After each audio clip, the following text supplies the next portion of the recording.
So Nick's the chief executive of Big Society Capital, comes to social impact from a background in finance, was head of research at JP Morgan, and sponsored the creation of JP Morgan's social finance unit. So already had a passion for social investment long before he got into the market, and probably bears the scars of trying to set up a social investment fund. Nick. Thanks, Robert, and good evening, everybody. And let me say what a pleasure it is to be here. Particularly, it's a pleasure to be here on a day, as Robert said, that Big Society Capital have agreed to provide further investment into pure Leapfrog. And I have to say, and I think you saw the reason why we've been prepared to do that in the video and from listening to Robert's remarks.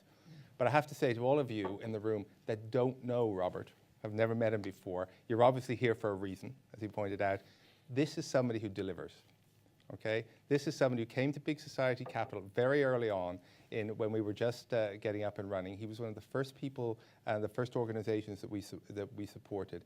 And I just have to say, he has done a fabulous job in delivering exactly what he says he will do. So when he says he'll get to 250 megawatts, don't bet against it. And if you can help play a role in that, please try to do that. I wanted to spend my 5 minutes or so just talking very generally about the state of the social investment market and a little bit about particularly how it pertains to community energy. I suppose the good news today is that there are literally hundreds of charities around the UK who have tapped into the social investment market, and Pure Leapfrog is one of them. But between them, these hundreds of charities are helping really tens of thousands of people, some of the most poorest and most vulnerable people in our communities. And again, we saw in the video and heard from Robert some examples of that. But there are a whole lot more examples. I mean, they range from big charities like Broadway St Mungo's, which provides accommodation, move-on accommodation for homeless individuals. Derek, which is an organization we sponsored in Sheffield that helps to provide visits to elderly and lonely people in Sheffield and in Leeds. Teens and Toddlers, which is a small charity based in Manchester that works with 14 to 16-year-old girls to try to work with them to help minimize the chances that they'll be end up not in employment, education, or training. And I could go on, and there's lots more. And this is happening, these organizations are happening, they're accessing social finance because there are a whole lot more intermediaries, like Pure Leapfrog, in the market. And those intermediaries, they're better funded, they're better capitalized, they have more people. We had an advisory board meeting earlier this week around the table. This is just a small random sample of people that work with Big Society Capital. And there were 300 people. We were able to, between our various organizations, identify 300 people who are actively today in the UK working on developing this market. And these intermediaries are providing a broad range of finance. They're providing secured loans, they're providing unsecured loans, they're developing the social impact bond market. And since Big Society Capital was launched 2.5 years ago, we estimate that over £100 million has reached frontline organizations as a result of our investments and the co-investments and the co-investors that we've attracted, that we have come alongside us.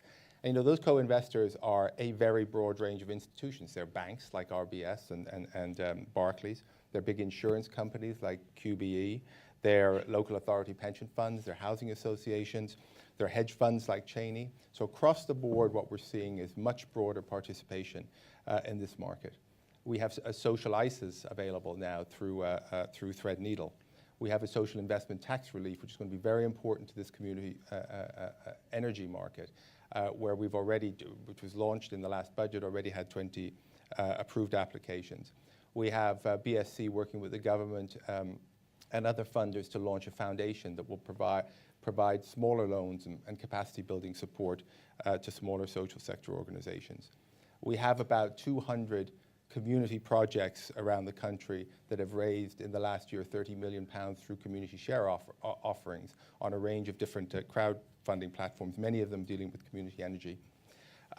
So you can see that there's a whole range of different things going on in this market that has been building up over the last, has been around, I suppose, for 10 or 15 years here in the UK, but has been building up momentum, particularly over the last 4 or 5 years. And when we talk about social investment, we recognize that it doesn't address every social issue in the country. There are some it works for better than others. And actually, community energy is one that it works particularly well for. And we are, as a Big Society Capital, as an investor, and I'm not going to say that we don't invest, we're not an environmental investor. That's not what we were set up to do. We're a social investor. We like the fact that the projects, the community energy projects that we back develop or produce cleaner energy. But the reason we're doing it is because they provide benefits to communities. And those benefits to the communities, as Robert talked about, come in a whole host of different ways. They come because these projects generate a surplus, and these organizations are using this surplus to help address issues in the community, to invest in assets, assets in the community.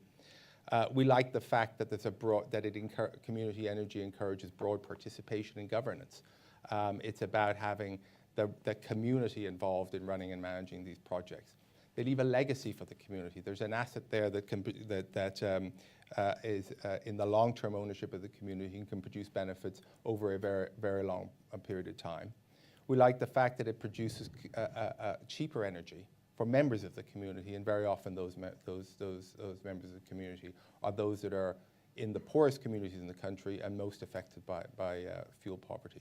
So there's a whole range of different reasons why community energy works, and why we're happy and pleased to support Robert and Pure Leapfrog.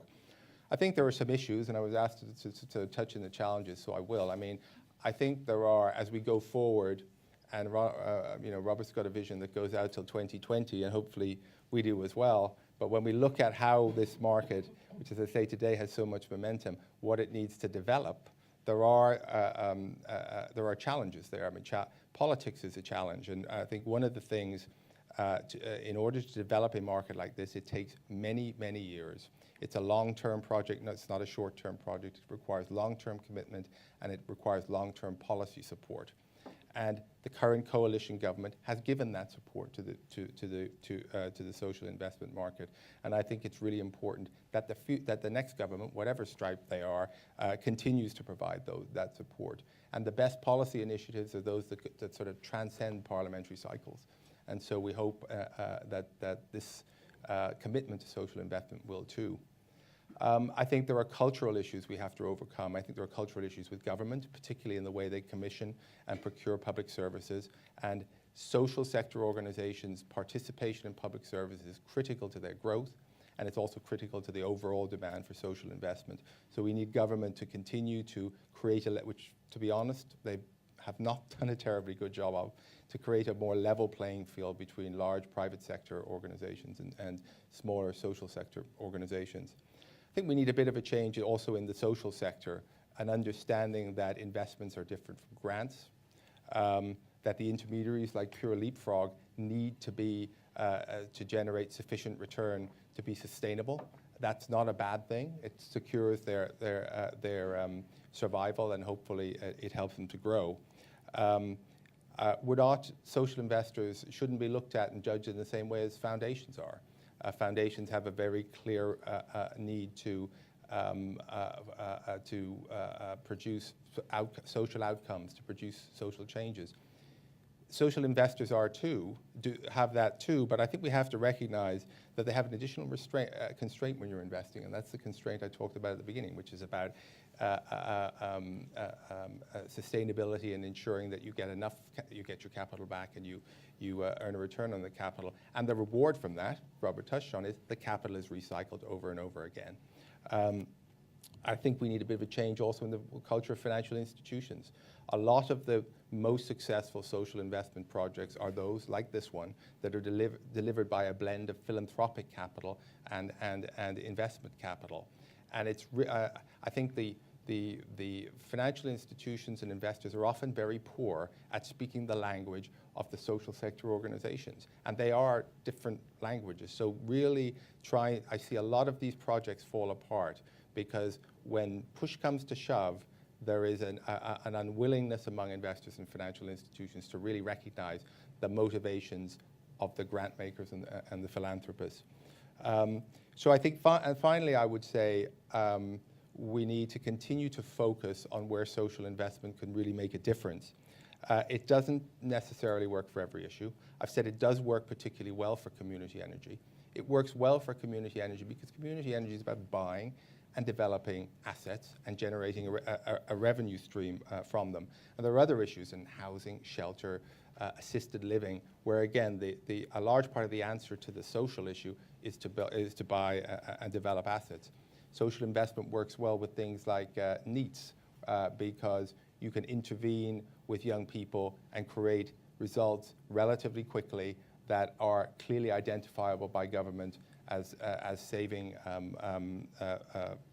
benefit payments and so on. So those are the sort of things that social investment works well on. Revenue models, clear, easy to identify revenue models, and clear savings in the budget. So I'm going to stop there. I mean, my bottom line is that this is a market, and I want everybody in this room to know, this is something that's growing. This is an idea that has enormous power and is growing enormously quickly. It's not without its challenges and its issues, but it's something that has the potential to be very important. And it's something that's, I think, for all of us, well worth supporting and fighting for. Thank you, Nick. Nick and I, he said it very politely, that not that interested in environmental returns. Our next guest, Bill's going to say something now over there, but one of the things of talking with Bill and his colleagues at the Green Investment Bank, they say, well, this social stuff is all very nice, but we're green investors. And one of the main motivations for this event was can we bring together the green and the social and just think about impact investment rather than the division.